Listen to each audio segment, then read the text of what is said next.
Vipassana meditation. The meaning of word Vipassana is to see the things as they really are. जो चीज़ जैसे है वैसे ही उस चीज़ को देखना, यही अर्थ है विपश्यना शब्द का। विपश्यना भारत की एक एंशिएंट मेडिटेशन टेक्निक है जिसका प्रयोग खुद गौतम बुद्ध जी करते थे। नमस्ते दोस्तों, मेरा नाम है यश खाड़े और इस नई कहानी में मैं आपका स्वागत करता हूँ। तो ये कहानी काफ़ी कुछ अलग होने वाली है क्योंकि इस कहानी में स्पिरिचुअलिटी है। तो इस कहानी की शुरुआत हुई थी 2019 में, जब मैंने फर्स्ट टाइम मेरे फ्रेंड के सजेशन पे एक कोर्स किया था जो कि 10 दिन का कोर्स था। उसके बाद मैं विपश्यना की प्रैक्टिस करते आ रहा हूँ। तो अभी मैंने 3 डेज़ विपश्यना कोर्स के लिए कोल्हापुर में अप्लाई किया था, जो कि मेरा कंफर्मेशन आ गया है। तो अभी मैं कोल्हापुर जाऊँगा विपश्यना करने के लिए। तो बेसिक्स ये है कि विपश्यना एक मेडिटेशन टेक्निक है जिसकी प्रैक्टिस गौतम बुद्ध जी करते थे और हमारे समय में ये प्रैक्टिस विश्व भर में फैलाने का काम आचार्य श्री येसेन गोइंका जी ने किया है। तो विश्व भर में काफ़ी इसके सेंटर्स है जहाँ पे लोग आके मेडिटेशन करते हैं। तो मैं आपके साथ मेरा ये 3 डेज़ का एक्सपीरियंस शेयर करना चाहता हूँ। तो दोस्तों, मैं अभी हूँ मेरे गाँव में। अब मैं निकलने वाला हूँ यहाँ से कोल्हापुर लगभग 120 किलोमीटर है। तो मिलते हैं आपको रास्ते में।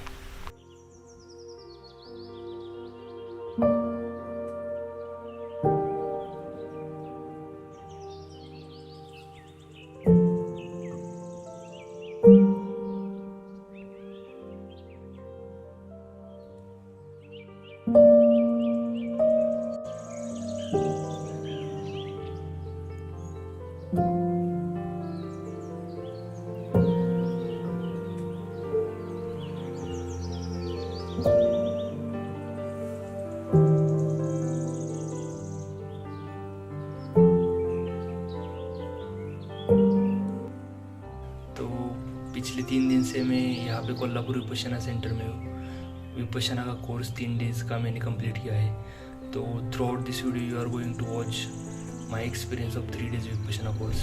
सो वॉच टिल द एंड। तो मैं कोल्हापुर विपश्यना सेंटर पहुँच गया लगभग 1 बजे। वहाँ पर जाने के बाद सबसे पहला काम ये होता है कि आप कैंपस के व्यूज़ एंजॉय कर लो। इस जगह पर आपको काफ़ी सारी एनर्जी, पॉजिटिव वाइब्स और शांति फील होगी। तो आपको क्वेश्चन होगा कि विपश्यना कोर्सेज के लिए अप्लाई कैसे करते। तो ईजी है, आपको जिस भी विपश्यना सेंटर में कोर्स करना है उनकी वेबसाइट पर जाकर किसी भी कोर्स के लिए अप्लाई कर लो। उसके बाद आपको मेल आएगा जिसमें आपका रिक्वेस्ट या तो एक्सेप्ट होगा या तो रिजेक्ट। अगर एक्सेप्ट हो गया तो मेल पर आपको एक PDF आता है जिसका आपको प्रिंट आउट निकाल के फिल करके सेंटर पे ले जाकर रजिस्ट्रेशन के बाद सबमिट करना होता है। इस कोर्स में फ़ोन अलाउड ही नहीं है, तो आपको फ़ोन और वैल्यूएबल्स रजिस्ट्रेशन में सबमिट करने होते हैं। ये सब चीज़ें आपको कोर्स के लास्ट दिन वापस दिए जाते हैं। फिर आपको मिलता है एक कार्ड जिस पर कोर्स से रिलेटेड सभी इन्फॉर्मेशन होती है। तो रजिस्ट्रेशन करने के बाद मुझे मेरा रूम नंबर मिल गया। मेरा रूम कैंपस में काफ़ी लास्ट में था, तो थोड़ा ज़्यादा चलना पड़ता था। कैंपस में मेल का रेसिडेंस और फीमेल का रेसिडेंस अलग अलग होते हैं। आप भाई बहन हो, पति पत्नी हो या रिलेटिव्स हो, तब भी आपको अलग ही अकोमोडेशन मिलेगा। मुझे यहाँ की एक ख़ास बात लगी कि यहाँ पर रूम्स को लॉक नहीं होते। वैसे कोई ज़रूरत भी नहीं होती, आपके वैल्यूएबल्स पहले ही रजिस्ट्रेशन में डिपॉजिट होती है। तब भी ये फील हुआ कि सोसाइटी में अभी भी ट्रस्ट फैक्टर जीवित है। तो काफ़ी सारी बातें करते करते हम आ गए हमारे रूम में। यार सच में ये रूम थोड़ा दूर ही था, तो अब डोर ओपन कर लेते। वैसे रूम क्लीन करने की पूरी कोशिश की है, लेकिन कहीं पे गंदा हो तो प्लीज़ कंप्लेन मत करना। तो रूम काफ़ी बढ़िया थे, यहाँ के पीसफुल थे, अच्छी नींद आती थी। कैंपस में 2 टाइप के रूम थे, एक डबल बेड वाले और एक सिंगल बेड वाले। जो रूम आपको असाइन होते थे वही आपको लेना पड़ता था। आप डिमांड नहीं कर सकते कि मुझे वो ये चाहिए, मुझे वो चाहिए। रूम में आपको बेडशीट, पिलो कवर, ब्लैंकेट सब मिलता है। आपको सिर्फ अपना बाथिंग मटेरियल ही लाना पड़ता है।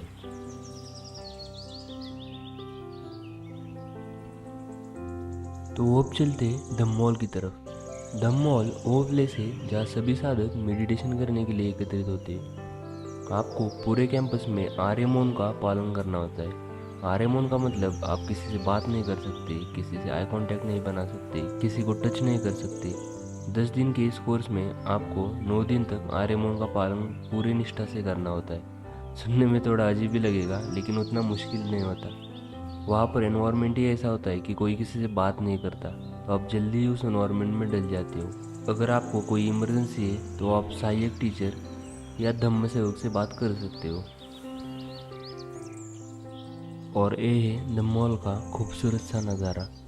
द मॉल में आपको एक शांत वातावरण मिलता है जिससे आप अपना पूरा कंसंट्रेशन विपश्यना पे लगा सकते हो। द मॉल की पॉजिटिव वाइब्स आपका माइंड शांत करने का काम पूरी निष्ठा से करती है। जब मैं द मॉल में फर्स्ट टाइम गया था तो कुछ अलग ही फील हुआ था। मैं बस 15-20 मिनट तक द मॉल को देखते ही रह गया था। द मॉल में आपको मेडिटेशन सीट कोर्स के फर्स्ट दिन ही अलॉट होती है, फिर आप उसे चेंज नहीं कर सकते। मेरा सीट बैक बेंचर्स की तरह लास्ट में अलॉट हुआ था। अब हम देखते हैं दिन का पूरा स्केड्यूल, जो कि आप स्क्रीन पर देख ही रहे हो। इसमें मुझे कठिनाई वाली बात एक ही लगी कि सुबह 4 बजे उठना पड़ता था, बाकी तो सब बढ़िया था। आपको दिन में एवरेज 10 घंटे मेडिटेशन करना होता है। स्टार्टिंग में ये भी थोड़ा चैलेंजिंग होता है, पर टाइम के साथ आदत हो जाती है और बेटर भी फील करने लगते हो।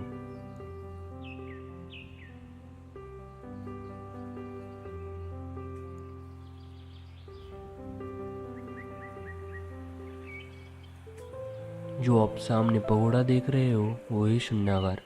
शून्यागार में हर एक साधक के लिए सेपरेट रूम दिए जाते हैं, जिसमें आप अकेले बिना कोई डिस्टरबेंस की मेडिटेशन कर सकते हो।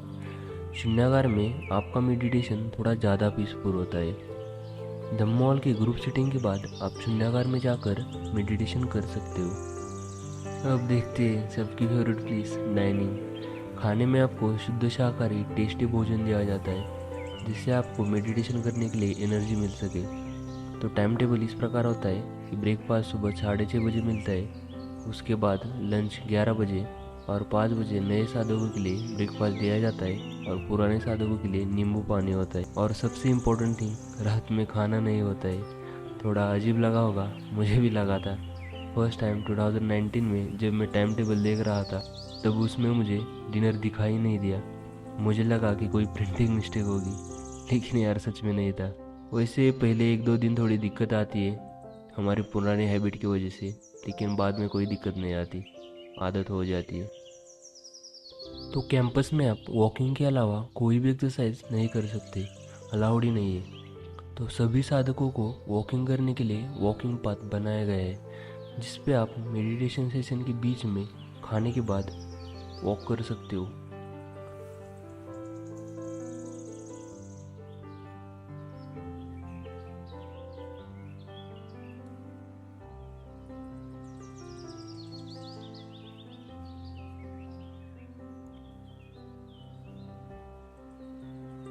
विपश्यना मेडिटेशन की मुझे अच्छी चीज़ ये लगी कि ये सेकुलर है।